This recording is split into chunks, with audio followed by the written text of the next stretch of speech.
সজল আর আফরিন 4 মাস আগে বিয়ে করেছে। বিয়ের কথা কেউ জানে না, গোপন কোর্টে গিয়ে রেজিস্ট্রি করে বিয়ে করেছে। আপনি নিশ্চয় সাক্ষী ছিলেন? হ্যাঁ। ঠিক আছে, তারপর বলেন। অনেকটা ঝোঁকের বসে সজল বিয়ে করে ওর মাসখানেকের মধ্যে কানাডা যাবার কথা। প্রায় সব ব্যবস্থা হয়ে গেছে। সজল আর আপনার পরিচয় কতদিন? মিতু বা আফরিন তামান্নার কাছে বলেছে যে আপনি সজলের বন্ধু। তার সুপারিশের কারণে নাকি আপনি মিতুকে চাকরির ব্যবস্থা করে দিয়েছেন। সজল আমার বন্ধু হলেও সে আমার চেয়ে 5-6 বছরের ছোট হবে। বছরখানেক আগে হঠাৎ একদিন সজল বলল যে তার পরিচিত এক আপুর একটা চাকরি দরকার। আমাদের অফিসে তখন কিছু নতুন লোক দরকার ছিল। সজল বলার পরে আমি মিতু ম্যাডামকে অফিসে আসতে বলি। তখন কি সজলের সঙ্গে আফরিনের রিলেশন শুরু হয়েছে? মনে হয় না। না, ওদের হঠাৎ করে বিয়ে করার কারণ কি ছিল? তা আবার নিজেরা লুকিয়ে লুকিয়ে। সজল বিদেশ যাওয়ার আগের কথা শুনে আফরিন পাগলামি করত, বিভিন্ন মানসিক চাপের মধ্যে রাখতো। তাই সজল হুট করে জিদ করে বিয়েটা করে ফেলে। সজল তার বাবার কাছে বলেনি।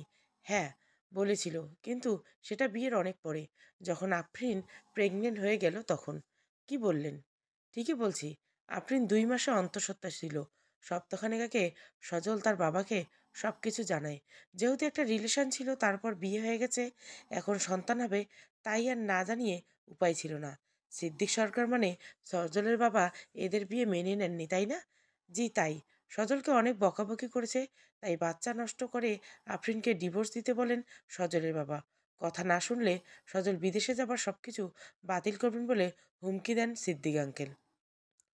সজল তখন কি করলো?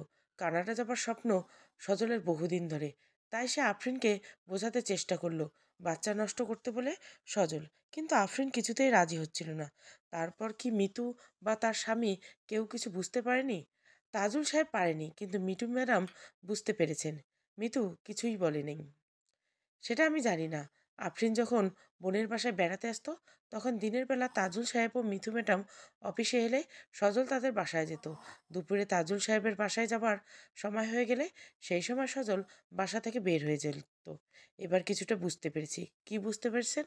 পোস্টমর্টম করতে গিয়ে সেই ডাক্তার সাহেব বলেছেন যে মৃত্যুর আগে আফরিনের সঙ্গে মিলনে লিপ্ত হয়েছে। আমার মনের মধ্যে তখন কিছুটা অস্বস্তি হচ্ছিল। যেহেতু আপনি বলেছেন যে তারা বিয়ে করেছে, সেহেতু আমার সেই অস্বস্তি নেই। পোস্টমর্টমের রিপোর্ট এলো, তখন দেখবেন ওর অন্তঃসত্ত্বা কথাও বের হয়ে আসবে। এবার গতকালের ঘটনা বলেন। কেন সজল সরকার তার স্ত্রী ও তার গর্ভের সন্তানকে পৃথিবী থেকে বিদায় করে দিলেন? সজল আফরিনকে খুন করেনি। এটা কি আমাকে বিশ্বাস করতে হবে? সেটা আপনার ব্যক্তিগত ব্যাপার। তবে আমি যা জানি তাই বললাম। গতকাল রাতে আমি সজলকে ভালো করে জিজ্ঞাসা করলাম।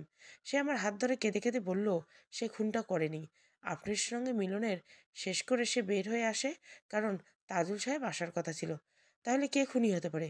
আপনার মনের কথা জানতে চাই। আমি জানি না।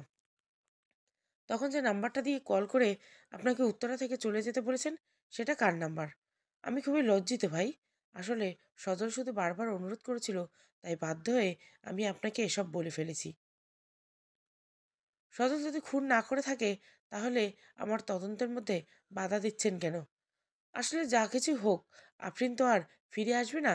তাছাড়া সজল কেন জানি মনে হচ্ছে ওর বাবা কিছু একটা করেছে। মানে সিদ্দিক সরকার। জি। 2-3 দিন আগে যখন আফরিন এসেছিল, তখন সজল তাজুল সাহেবকে বাসা থেকে বের হতে দেখেন। এর আগে সজল সবকিছু আঙ্কেলের কাছে বলল, আঙ্কেল সেসব কিছু তাজুল বা মিতু ম্যাডামকে বলেনি। কেন? কারণ তারা যদি জানতো, তাহলে যদি আইনের আশ্রয় গ্রহণ করে, তখন আঙ্কেল কিছুই করতে পারবে না। সেজন্য নিজের ছেলেকে দিয়ে সব শেষ করতে চেয়েছিলেন। আপনি বলেছিলেন আপনি নাকি কিছুই জানেন না ফয়জাল সাহেব, অথচ দেখুন মামলার রহস্য সবটাই আপনার জানা। সজল উঠতে বসতে সকলের ঘটনাবলী আমার জানা। সজল সব আমাকে বলে, আমি তারপর মাঝে মাঝে বুদ্ধি দিতাম। গতকাল খুন করার বুদ্ধিটাও কি আপনার? আমি যদি সেটা বলতাম, তাহলে আপনার কাছে এসব কিছুই বলতাম না। আজ তাহলে এ পর্যন্ত থাক। সত্য মিথ্যা কতটা তফাৎ, সেটা আগে যাচাই করে আসি। আপনার সঙ্গে অনেক কথা হবে। একটা অনুরোধ করি, আমি আপনাকে সবটা বলার চেষ্টা করছি। আশা করি আমার হয়রানির বিষয়ে আপনি দেখবেন। চেষ্টা করব। একটা সত্যি কথা বলেন তো, আপনি অকপটে এত কিছু কেন বলে দিলেন? আমি জানি ময়নাতদন্তের রিপোর্টে আফরিন যে গর্ভবতী সেটা ধরে পড়বে। তখন হয়তো আরও বেশি অনুসন্ধান হবে। সেই সূত্রে আফরিনের সঙ্গে সজলের বিয়ের ব্যাপারটাও বের হবে। যেহেতু বিয়ের কিছু কাগজপত্র আফরিনের কাছে ছিল, তাই ওর বাসায় খুঁজতে গিয়ে সেগুলো পাবেন আপনারা। তখন সেখানে সাক্ষী হিসাবে আমাকে পাবেন। ভবিষ্যতে বিপদের কথা চিন্তা করে আমি সবকিছু আগের থেকে বলে দিলাম। এই খুনের বিষয়টা ছাড়া সেই বিষয়ে আমি জানি না। আচ্ছা ঠিক আছে, আপনি কি আমার সঙ্গে সজল সরকারকে দেখা করাতে পারবেন? আমি একটু তার সঙ্গে দেখা করতে চাই। সে রাজি হবে কিনা জানি না, তবে চেষ্টা করব। অফিস থেকে বের হয়ে আদনানকে সঙ্গে নিয়ে সাজু ভাই একটা রেস্টুরেন্টে গেল। এখনও দুপুরের খাবার খাওয়া হয়নি। রেস্টুরেন্টে গিয়ে দুজনে আগে খাওয়া দাওয়া করে নিল। খাবার শেষ করে বাইক নিয়ে চলে গেল রাজলক্ষ্মী কফি শপের। 1 কাপ ঠান্ডা কফি খেয়ে বের হয়ে থানার উদ্দেশ্যে চলে গেল। তাজুল সাহেব মনমরা হয়ে বসেছিলেন। সাজুকে দেখে চোখ তুলে তাকিয়ে রইল কিছুক্ষণ। সাজু বলল, আপনার সঙ্গে কিছু কথা বলতে এসেছি। বুঝতে পেরেছি, বলেন। পরশুরাতে আপনার স্ত্রীর সঙ্গে নাকি অনেক ঝগড়া হয়, তারপর গতকাল সকালে উঠে আবারও ঝগড়া হয়। আপনি আপনার স্ত্রী গেলে থাপ্পড় মারেন, কিন্তু কেন? এসব আপনাকে কে বলেছে? মিতু, আপনার স্ত্রী বলেছে। আপনি তার সঙ্গে খুবই খারাপ ব্যবহার করেন, কিন্তু কেন? ঝগড়ার মূল কেন্দ্রবিন্দু কি? তাজুল সাহেব চুপ করে রইল। সাজু কিছুটা সময় দিয়ে আবার বলল, প্লিজ হেল্প মি। বলেন, আপনাদের মধ্যে কি হয়েছে সেদিন? আফরিন মিতুর বোন। ভালো করে বলেন। বাড়িওয়ালার ছেলে সজলের সঙ্গে আফরিনের রিলেশন ছিল, আমি জানতাম না। সেদিন মানে পরশুদিন আমি অফিস থেকে ফেরার পরে সিদ্দিক আঙ্কেল আমাকে ডেকে নিয়ে ছাদে যায়। তারপর তিনি বলেন যে তার ছেলের সঙ্গে আফরিনের সম্পর্ক চলছে, কিন্তু তিনি চান না যে এদের সম্পর্কটা পরিপূর্ণতা পাক। তারপর তিনি আরও জানান যে আফরিন নাকি গর্ভবতী। এরপর আঙ্কেল আমাকে অনেক অপমান কথা বলেন। যেমন, আমি নাকি নিজের স্ত্রীর বোনকে সম্পদের লোভে তার ছেলের পিছনে লাগিয়ে দিয়েছি। কদিন পর সজল বিদেশে যাবে, তাই ভবিষ্যতের কথা চিন্তা করে নাকি সব কিছু আমিই করেছি। এসব অপবাদ নিয়ে বাসায় আসি। তারপর মিতুর কাছে সব কিছু বলি। মিতু উল্টো আমার সঙ্গে রাগ করে। তখন কথার মধ্যে কথা চলে আসে। আপনি এবং আপনার স্ত্রী গতকাল থেকে এখনো পর্যন্ত এসব কাউকে বলেননি কেন? আফরিনের বিয়ের আগেই সজলের সন্তানের মা হতে চলেছে, এই কথাটা একটা মৃত মানুষের নামে বলতে মুখে বাদছিল। বেঁচে থাকতে ভুল করে গেছে, কিন্তু মৃত্যুর পর তার কুৎসিত ঘটনা কেউ জানুক এটা চায়নি। ওহ, তাই বলে নিজে জেলে ভেতরে বসে থাকবেন, আর ওদিকে আসল অপরাধী জেলের বাইরে বসে বাবুগিরি করবে? আঙ্কেল খুন করতে পারে না। সিদ্দিক আঙ্কেল ও তার স্ত্রী গত বছর হজ করে এসেছেন।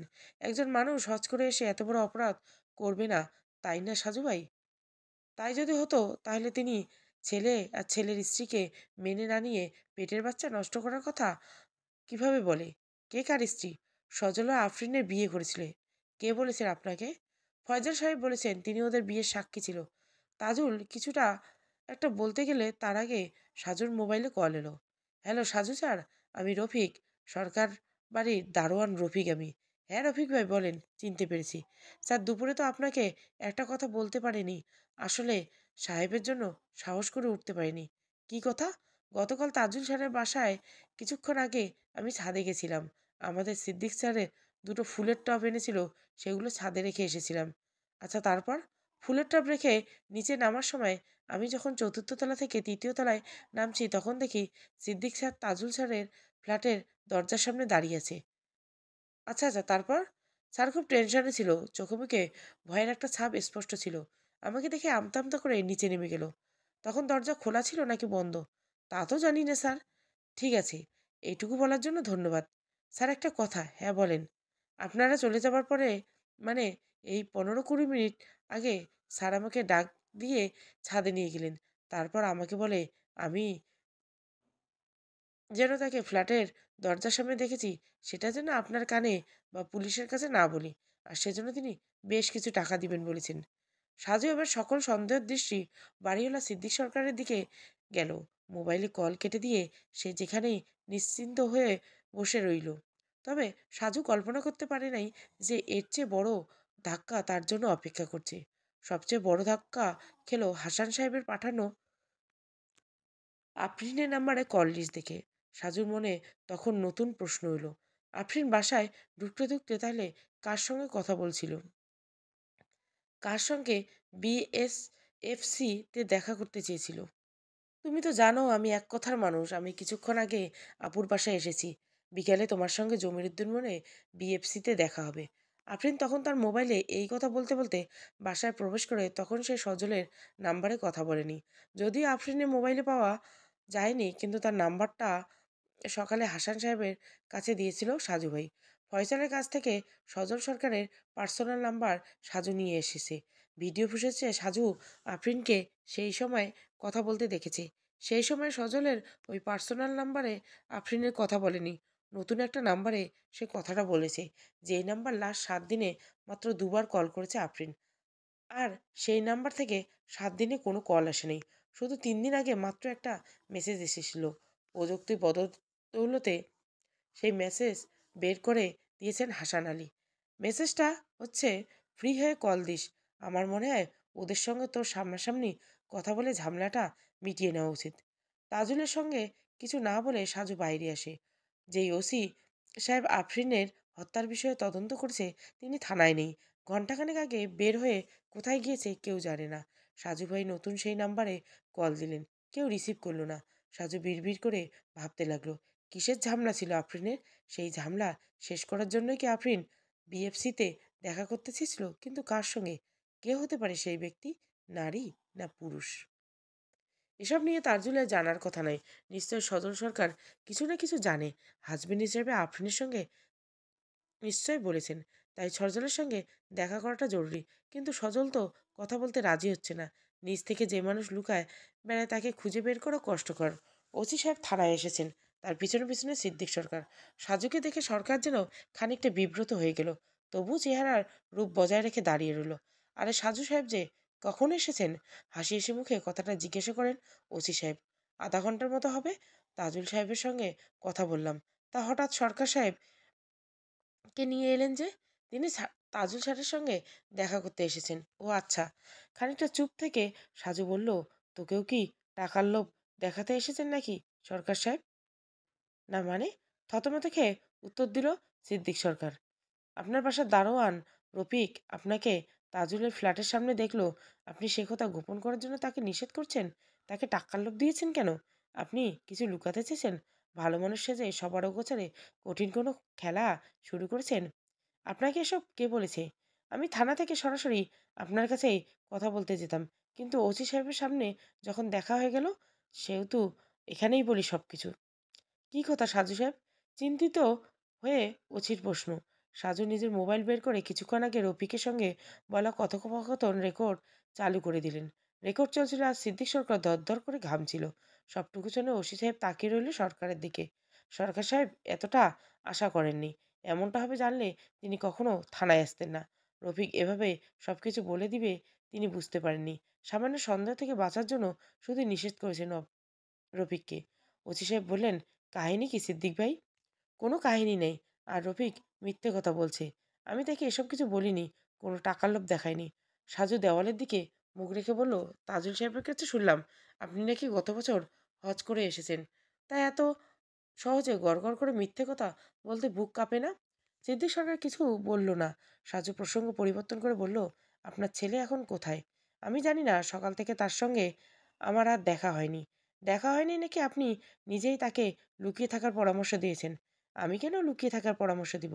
আফরিনের পোস্টমর্টম রিপোর্ট বের হলেই আপনার ছেলে যে আফরিনের স্বামী সেটা বের হয়ে আসবে। কে বলেছে এসব? সম্পূর্ণ মিথ্যে কথা। আমি সজলের বন্ধু ফয়সাল সাহেবের কাছে সব কিছু শুনেছি। পরশু রাতে তাজুলকে ডেকে অপমান করেছেন সেটাও তাজুল সাহেবের কাছে শুনলাম। মোটামুটি সব কিছুই জানি বলতে পারেন। আপনি বরাবর সবসময় ভালো সাজার চেষ্টা করেছিলেন। ভেবেছিলাম যদি বেশি আগ্রহ প্রকাশ করেন তাহলে আপনার উপর কোনো সন্দেহ আসবে না। কিন্তু ছোটবেলায় সেই কথাটা ভুলে গেছেন যে অতিভক্তি চোরের লক্ষণ, তাই না? ওসি সাহেব বললেন, ওনার প্রশ্নের উত্তর দেন সিদ্দিক ভাই। চুপ করে আছেন কেন? মাথা নিচু করে সিদ্দিক সরকার বলল, আমি জানি না আপনি কি কি জেনেছেন, তবে আমি ধরে নিচ্ছি আপনি যা যা জানতে পেরেছেন সব কিছু সঠিক। মেনে নিলাম আপনার কথা, কিন্তু বিশ্বাস করুন আমি ওই মেয়েকে খুন করিনি। তাহলে রফিককে কেন নিষেধ করছেন? ওই কথা জানালে তো যে কেউ সন্দেহ করবে। তাছাড়া আমার ছেলে এরকম একটা কাজ যেহেতু করেছে, তাই সব সন্দেহ আমার উপর আসবে। তাই ওকে শুধু ডেকে নিয়ে বলেছিলাম, তখনকার কথা কাউকে বলিস না। অন্তত একটা সন্দেহ হতে মুক্ত থাকতাম। কিন্তু আমার কি দুর্ভাগ্য, সেটাই বড় বিপদ হয়ে গেল। আপনি আমার ছেলের বউকে কেন মেনে নিলেন না? যখন জানতে পেরেছেন আপনি মা হতে চলেছে, তখনও তো আপনার সিদ্ধান্ত বদলে ফেলা দরকার ছিল। আমি মানছি আমার ভুল হয়ে গেছে। তাই বলে আমাকে খুনি বলবেন না। বিশ্বাস করেন, আমি সত্যিই কিছু করিনি। সাজু বলল, বিশ্বাস অবিশ্বাসের এই দুনিয়ায় আমরা সবচেয়ে বিশ- বিশ্বাসের কাছে হেরে যাই। এক ব্যক্তি বলেছিলেন পৃথিবীর মানুষ ধর্মগ্রন্থ আদালতে নাকি সবচেয়ে বেশি মিথ্যে কথা বলেন। আর আজকাল মানুষ সবচেয়ে বেশি মিথ্যে কথা বলেন অপ্রয়োজনে। ওসি সাহেব বললেন, আপনি ওই বাসায় গিয়ে মেয়েটাকে খুন করেছেন, তাই না? না, বললাম তো আমি জানি না। গতকাল ওই মেয়ে যে গতকাল সকালে আমার বাড়িতে এসেছে সেটাও জানতাম না। আমি তো আগের দিনের রাতে তাজুলকে বলেছিলাম ওই মেয়ে যেন এই বাড়িতে আর না আসে। সাজু ভাই বললেন, ওসি সাহেব, আপনি কি একটা বিষয় লক্ষ্য করছেন? আফরিন খুন করা খুনির হাতে বেশি সময় ছিল না। এটা কেন বলেছেন? যদি সময় থাকতো তাহলে আফরিনের লাশটা সিলিং ফ্যানের সাথে ঝুলাতে চাইতো। তাহলে মামলা পুরোপুরি উল্টে যেত। আপনার যুক্তি ঠিকই আছে। তখন আমরা এটা আত্মহত্যা ভাবতাম। সাজু ভাই সিদ্দিক সরকারের দিকে তাকিয়ে বললেন, আমি আপনার ছেলের সঙ্গে কথা বলতে চাই। তাকে কল দিয়ে আমার সামনে বসে কথা বলতে বলেন। জিজ্ঞাসা করেন যে কোথায়। সিদ্দিক সরকার সঙ্গে সঙ্গে মোবাইল বের করে ছেলের কাছে কল দিল। সাজু মোবাইল হাতে নিয়ে লাউড স্পিকার অন করে দিল। তারপর ইশারা করে কথা বলার নির্দেশ দিল। সজল বলল, হ্যাঁ বাবা বলো। বাবা কোথায় তুই? মানিকগঞ্জ আছি। কেন, কি হয়েছে? সাজু সাহেব তোর সাথে দেখা করতে চায়। তোর সঙ্গে নাকি জরুরি কথা আছে। তার সঙ্গে আমার কোনো কথা নেই। আর তুমি তাদের কাছে আফরিন আর আমার বিষয়ে কিছু বলতে যেও না। পোস্টমর্টম পাবার আগ পর্যন্ত তারা যেন কিছু জানতে না পারে। তিনি সব কিছু জেনে গেছেন। কিভাবে সম্ভব? ফয়সাল সব কিছু বলে গেছে। তুই নিজেকে বাঁচাতে হলে তার সঙ্গে দেখা করে যা যা যা জিজ্ঞাসা করে তার ঠিক ঠিক উত্তর দে। তাহলে তারা বৌমার আসল খুনিকে খুঁজে বের করবে। তোকেও লুকিয়ে লুকিয়ে থাকতে হবে না। এখন বৌমা হয়ে গেল? এতদিন কত অনুরোধ করলাম, তখন তো মানলে না। আর যখন মেয়েটা মারা গেছে তখন বৌমা হয়ে গেল। আমি কারোর সঙ্গে দেখা করতে পারবো না। সাজু পাশ থেকে বলল, আপনার সঙ্গে দেখা করা জরুরি মিস্টার সজল। আপনি বেশ কিছুদিন ধরে একটা ঝামেলার মধ্যে ছিল। সেই বিষয়ে কিছু জানেন নাকি? সজল খানিকটা থতমত খেয়ে গেল। তারপর তার বাবাকে উদ্দেশ্য করে বলল, তোমার পাশে সাজু বসে আছে বাবা? হ্যাঁ, আমি থানায়। তাকে বলে দাও যে আমি কোনো ঝামেলার কথা জানি না। আফরিন কখনো সেরকম কিছু আমার কাছে কখনো বলেনি। সাজু বলল, আপনি কি আমার সঙ্গে দেখা করার জন্য আগ্রহী নয়? কোনো কারণে ধরা পড়ার ভয় লাগে, তাই না সজল? আপাতত আপনার সঙ্গে দেখা করার প্রয়োজন মনে করছি না। যেহেতু আপনি সবটাই ফয়জাল ভাইয়ের কাছ থেকে জানতে পেরেছেন, সেহেতু নতুন করে বলার মতো কিছুই নেই আমার। যেটা বলার আছে সেটা হচ্ছে আফরিনের হত্যার কথা আমি কিছু জানি না। আপনার বাবা কিন্তু এখন থানায়। আপনি যদি আমাদের সাহায্য না করেন, আমরা তাকে থানায় রাখতে বাধ্য হব সজল। যা ইচ্ছে করেন। আমার বাবার জন্য আজকে এরকম হয়েছে। তিনি যদি মেনে নিতেন তাহলে ঘটনা ভিন্ন হতে পারত। সিদ্দিক চেঁচিয়ে বলল, তোর কি মাথা খারাপ হয়ে গেছে? নিজের বাবার সম্পর্কে এসব কি কথা বলছিস? আমি রাখলাম। সাজু বলল, আমি যদি বলি আপনার জন্য এসব কিছু হয়েছে সজল সাহেব। আপনার স্ত্রীকে আপনিই হত্যা করেছেন, কিন্তু লাশ সিলিং ফ্যানের সঙ্গে ঝুলিয়ে রাখার সুযোগ পাননি। কারণ আফরিনের দুলাভাই তাজুল তখন কল দিচ্ছিল বারবার।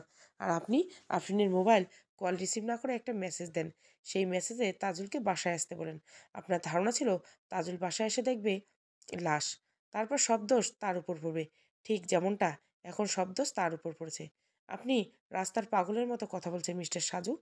আপনি যদি আমাকে পাগল মনে করেন তাহলে তো ভুল করবেন। সম্ভবত সেটা মনে করছেন, না হলে এভাবে কথা বলতে পারতেন না। কল কেটে গেল সিদ্দিক সরকারের। অসহায় হয়ে তাকিয়ে রইল। সাজু ওসি সাহেবকে বললেন, আফরিনের লাশের খবর কি?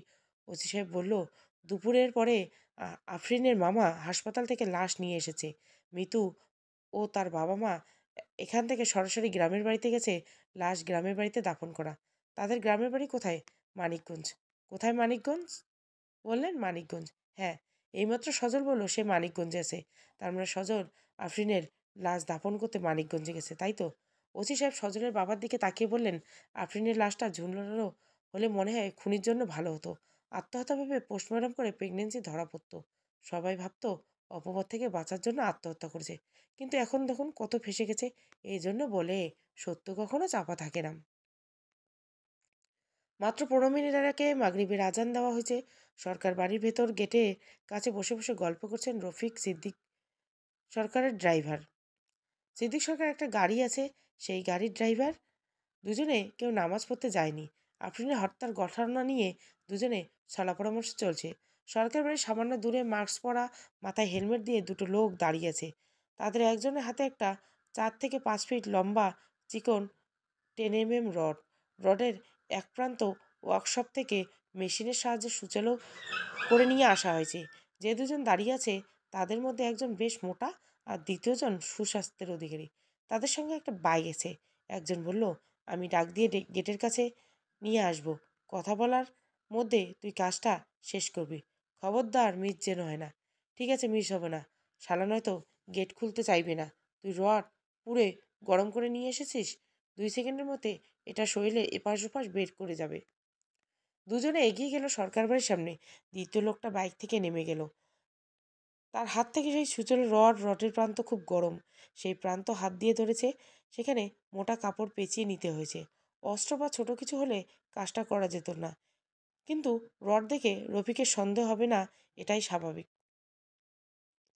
মোটা লোকটা বাইকে বসে রফিককে ডাকবে বলল, রফিক ভাই এদিকে আসেন তো। রফিক গেট না খুলে গেটের একদম কাছে দাঁড়িয়ে বললেন, আপনারা কারা? রড হাতে দ্বিতীয় লোকটা বললেন, তোর জম। আমরা নেমো খারাম মেয়ের বাচ্চা। তুই যার নুন খাইলি আজ তারই বিরুদ্ধে পুলিশের কাছে সাক্ষ্য দিলি। রফিক কিছু বলার আগে দ্বিতীয় লোকটা তার হাতের রডটা গেটের গ্রিলে ফাঁক দিয়ে রফিকের পেটের খানিকটা উপরে ঢুকিয়ে দিল। গরম ওয়ার্কশপ থেকে এক প্রান্ত ছুচালো আনার কারণে সেকেন্ডের মধ্যে কাজ হয়ে গেল। শালা এবার কবরে গিয়ে সাক্ষী দিস। ভাগ্যিস ভালো যে যা যা দেখছে সব কিছু বলেনি। যদি বাসার ভিতরে যা দেখেছে তাও বলে দিত, তাহলে তো সব শেষ করে যেত। রফিকের মর্মান্তিক চিৎকারে আশেপাশে মানুষের কানে পৌঁছে গেল। দুই অজ্ঞাত হামলাকারী বাইক নিয়ে মুহূর্তে মধ্যে উধাও। মানিকগঞ্জে গ্রামের বাড়িতে আফরিনের লাশ নিয়ে আস্তে আস্তে প্রায় সন্ধ্যা হয়ে মাগরিবের খানিকটা আগে তার জানাজা অনুষ্ঠিত হয়। আফরিনের মেজ মামা নিজেই এক মসজিদের ইমাম, জানাজা তিনি পড়াবেন। শেষ মুহূর্তে লাশের সামনে রেখে যখন আফরিনের মামা বললেন, তোমার বোনের মেয়ের প্রতি কারো কোনো দাবি থাকলে সেগুলো মাফ করে দিবেন। যদি কোনো দেনা পাওনা থাকে তাহলে আমাদের সঙ্গে তারা যোগাযোগ করবেন। সবাই আমার বোনের মেয়ের জন্য দোয়া করবেন।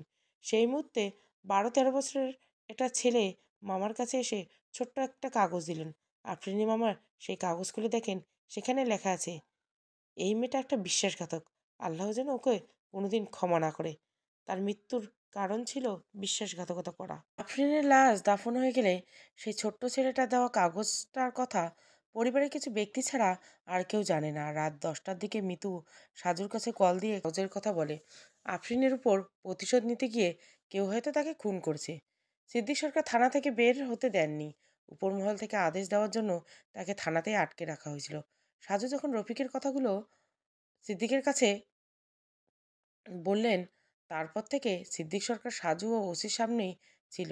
এর মধ্যে যে শুধু তার ছেলে সজলের সঙ্গে কথা বলেছে, তাও যতটুকু কথা হয়েছে ততটুকুর মধ্যে রফিকের বিষয়ে কোনো কথা হয়নি। মাগরিবের কিছু আগে সাজু যখন থানা থেকে বের হয়ে আসে তখন সিদ্দিক সরকার হাজতে। তার মোবাইল, মানিব্যাগ যাবতীয় সব কিছু পুলিশের নিয়ে রেখেছে। সুতরাং বাইরের কেউ রফিক যে সাজুর কাছে সরকার সাহেব কথা বলেছে সেটা জানলো কী খবরে? রফিক এখনও বেঁচে আছে, তবে ডাক্তার বলেছেন অবস্থা খুবই খারাপ। সচরাচর এরকম আহত হলে বেঁচে থাকার কোনো সম্ভাবনা আর থাকে না। রড পুরো গরম করা ছিল, তাই মারাত্মক আঘাতে এরূপ ধারণা করেছে। ডিবি অফিসার হাসান আলী নিজেও এসেছেন হাসপাতাল থেকে। সে এসেছেন সাজুর রাগারাগির জন্য। সাজু তাকে বলল, ভাই রফিকের কাছ থেকে অনেক কিছু জানতে হবে, ওর সঙ্গে কথা বলতে হবে। ডাক্তারকে একটু বলেন না যদি কথা বলার ব্যবস্থা করতে পারেন। সেটা তো সম্ভব না সাজু, রফিকের অবস্থা খুবই খারাপ। এমতো অবস্থায় সে কিভাবে কথার জবাব দিবে বলো তো? ভাই ড্রাইভারের কথা অনুযায়ী আক্রমণকারী দুজনে যাবার সময় বারবার নেমক হারাম বলে গালি দিয়েছেন। কিন্তু আমার মনে হচ্ছে এটা ওদের একটা পরিকল্পনা। কীরকম? দেখুন, প্রথমত আমরা সিদ্দিক সরকারের বাইরে কারোর সঙ্গে যোগাযোগ করতে দেইনি। দ্বিতীয়ত সিদ্দিক সরকারের লোক যদি আক্রমণ করে তাহলে কোনোদিন তার নাম বলে যাবে না। হ্যাঁ, সেটা ঠিক। কেউ নিজের পরিচয় এভাবে দিতে বলবে না। এটা পরিকল্পনা ছিল। তাই হামলাকারীরা ইচ্ছে করে ওসব বলে গেছে। আমরা যেন পুরোপুরি বাড়িওয়ালাকে সন্দেহ করি। মূলত এখানে কেউ রফিককে মারার চেষ্টা করেছে, যারা সিদ্দিক সরকারকে ফাঁসাতে চায়। তুমি কি রফিককে সন্দেহ করছো? হ্যাঁ ভাই, তাকে দিয়ে কাজটা করানো হয়েছে বলে আমার ধারণা। এখন রফিককে সরিয়ে দিয়ে তারা এক ঢিলে দুই পাখি শিকার করবে। প্রথমত রফিককে সাক্ষী থাকবে না, দ্বিতীয়ত সিদ্দিক সরকারকে ফাঁসানো যাবে। কিন্তু রফিক, আমি তখন আপনাকে বারবার বলেছিলাম যে সরকারের কাছে সিদ্দিক সরকারের বিরুদ্ধে রফিকের কথাগুলো বলতে হবে না। আপনার জন্য স্যারকে বলে সব কিছু এলোমেলো হয়ে গেল। তোমার কি ধারণা যে ওগুলো স্যারের কাছ থেকে বলার কারণে রফিকে আক্রমণ করা হচ্ছে? কিছুটা তাই। এজন্য আমি চাকরি করতে চাই না। কিছু হলেই উপর থেকে হুকুম আসে। তাদের হুকুম মানতে গিয়ে কাজের 12টা বেজে যায়। এই মামলা শেষ হলেই আমি চাকরি ছেড়ে দেব। নিজের মতো করে পারলে করব, না হলে নাই। মাথা গরম না করে আগে হামলাকারীদের খুঁজে বের করতে হবে। তাদের ধরতে পারলে আমরা আসল অপরাধীর কাছে পৌঁছে যাব। সাজু হাসপাতালে অপেক্ষা করতে লাগলো। হাসান আলী তাকে বাসায় নিয়ে যেতে চাইলো, কিন্তু সাজু রাজি হলো না। বাধ্য হয়ে হাসান নিজেই থেকে চলে গেল। সাজুর একটাই কথা, সে রফিকের সঙ্গে কথা বলতে চায়। রাত 12টার দিকে রফিক আবোল তাবোল বলা শুরু করলো। মনে হচ্ছিল দুনিয়ার কোনো খেয়াল তার মগজে নেই। তবে মাঝে মাঝে ডাক্তারের কিছু কথার জবাব সুন্দর করে দিচ্ছেন। হঠাৎ করে সে সাজুর কথা জিজ্ঞাসা করলো। সাজুর সঙ্গে কথা বলার জন্য অস্থির হয়ে গেল, কিন্তু ডাক্তার রাজি হচ্ছিল না। রফিকের কথা বাইরে জানানো ডাক্তার নিষেধ অমান্য করে সাজু জোর করে রফিকের কাছে গেল। ডিবি হাসান আলী ভাই পাশেই দাঁড়িয়েছিল। সাজু বলল, রফিক ভাই, আমার কিছু প্রশ্নের জবাব দিতে হবে, একটু মনোযোগ দেন। রফিক 2 মিনিটের মতো ফ্যাল করে তাকিয়ে রইল। তারপর কণ্ঠে পরিবর্তন এনে বলল, স্যার, আমি আমার পাপের শাস্তি পাচ্ছি। বেশি লোভ করতে গিয়ে আজ মরণের দরজার কাছে চলে এসেছি। আমাকে মাফ করে দিবেন। রফিক ভাই, বিকেলে আপনি সিদ্দিক সরকারের কথা বলার আগে বা পরে অন্য কেউ হয়তো বলেছেন আপনার আর সিদ্দিক সাহেবের সেই কথা আমি ছাড়া আর কেউ জানে তিনি কে? স্যার, আমি চিনি না তাকে। তার কাছে থেকে শুধু টাকা নিতাম, তার কথা শুনতাম। তার সঙ্গে আপনার যোগাযোগ হতো কীভাবে? সবসময় মোবাইলে কথা। দুবার শুধু দেখা হয়েছে আমাদের। আফরিনের কে আপনি হত্যা করেছেন, তাই না? হ্যাঁ স্যার, টাকার লোভে করেছি। ছোটবেলা থেকে কষ্ট করতে করতে বড় হয়েছি। একটা মেয়ে খুন করতে পারলে ওরা বলেছিল আমাকে বিদেশে পাঠিয়ে দিবে। টাকার কষ্ট চলে যাবে, আবার পুলিশ খুঁজে পাবে না। কিন্তু আমার কারণে জীবন শেষ করে দিল স্যার। কতদিন আগে থেকে তাদের সঙ্গে যোগাযোগ হতো বলেন তো? 2 মাস আগের থেকে। ওদের সঙ্গে কথা বলতে কার মোবাইল দিয়ে? আপনার মোবাইল দিয়ে, নাকি আলাদা কোনো মোবাইল দিয়েছিল তারা? আমি যে ঘরে থাকি সেই ঘরে আমার খাটের নিচে একটা বাক্সের মধ্যে মোবাইল আছে। সেই মোবাইল দিয়ে তাদের সঙ্গে কথা হয়। সেদিন কি হয়েছিল বলেন তো? আফরিন আপা আমাদের বাসায় আসার সময় আমি তাদের কল দিয়ে জানিয়ে দিলাম। তারা আমাকে বললেন সুযোগ পেলে যেন আপাকে মেরে ফেলি। আমি সারাক্ষণ সুযোগ খুঁজতে থাকি। এক ফাঁকে সুযোগ করে বাসায় গিয়ে কলিং বেল চাপ দিতে আফা দরজা খুলে। অজ্ঞান করা স্প্রে ছিল আমার কাছে। আমি তাকে বললাম যে দক্ষিণ পাশের রুমের জানালার কাছে একটা পাইপ আছে, সেটা চেক করব। আপা আমাকে সেই রুমে নিয়ে গেল। আমি রুমের মধ্যে গিয়ে আফার মুখে স্প্রে করে দিলাম। যখন তিনি অজ্ঞান হয়ে গেল, তখন তার ওড়না দিয়ে তাকে বিছানায় ফেলে ফাঁস দিলাম। রফিক হাঁপাচ্ছে, তার প্রচুর কষ্ট হচ্ছে, সেটা বোঝা যাচ্ছে। কিন্তু এখনও আসল অপরাধী পরিচয় নিশ্চিত হয়নি। একটু সামনে নিয়ে রফিক বলল, আমার পাপার শাস্তি দুনিয়ার হাতে হাতে নিয়ে যাচ্ছি স্যার। তবে বিশ্বাস করেন, আমি ওই লোকটাকে চিনি না। টাকার জন্য কাজ করেছি। আমাকে মাফ করবেন। সাজু কিছু না বলে চুপচাপ বসে রইল, কারণ রফিকের শ্বাস নিতে কষ্ট হচ্ছে। মিনিট খানেক পরে নিজের সামলে রফিক বলল, বিকেলে আমাদের বাড়ির মালিক যখন আমায় ডেকে নিয়ে তার কথা বলতে নিষেধ করছেন, তখন আমার মাথায় বুদ্ধি এসে, এমনিতে তো আপনারা তাকে সন্দেহ করছেন, তাই তার বিরুদ্ধে ওই কথাগুলো বলে আরও শক্ত সন্দেহ সৃষ্টি করি। তারপর আমি ওই লোককে কল দিয়ে বলি যে আপনার কাছে এসব বলেছি। হাসান আলীর পাশ থেকে বলল, তারপর তারাই তোমাকে খুন করতে লোক পাঠিয়েছে। আর যাদের পাঠিয়েছে তাদের শিখিয়ে দিয়েছে যেন বাড়িওয়ালার কথা বলা হয়। রফিক বলল, আমি জানতাম তারা আসবে। সাজু অবাক হয়ে বলল, মানে?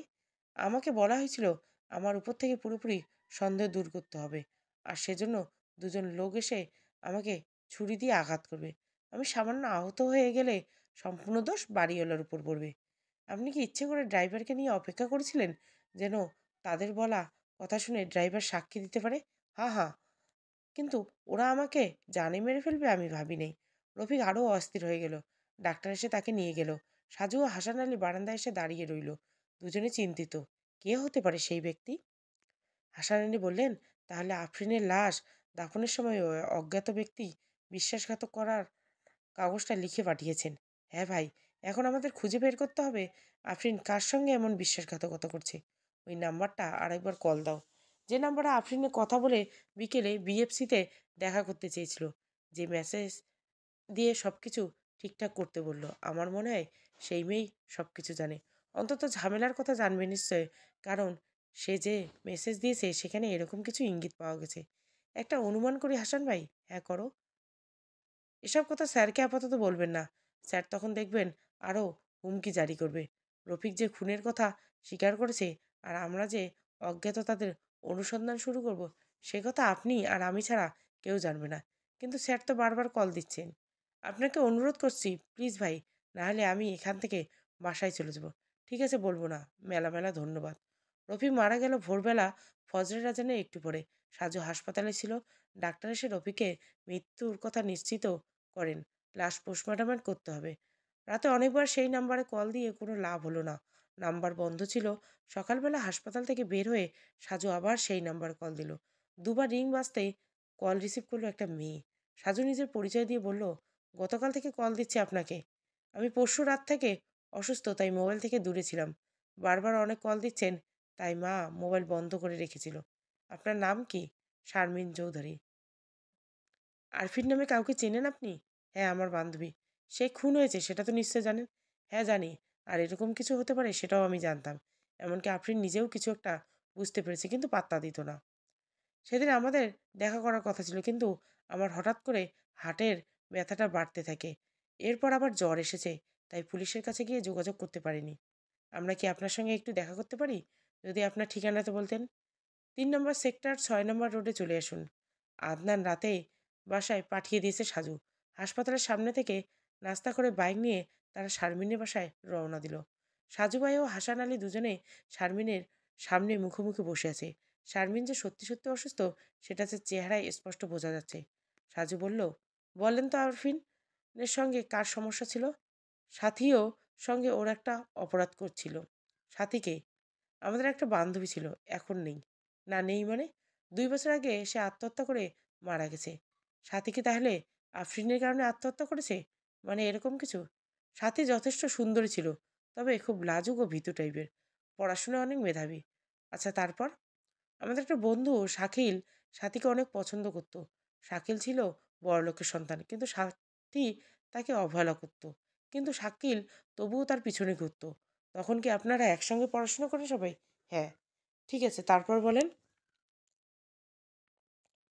একদিন পরে সাথীর জন্মদিন ছিল। শাকিল তখন আফরিনকে বলে যে সাথীর জন্মদিনে যে স্পেশাল একটা সারপ্রাইজ দিবে।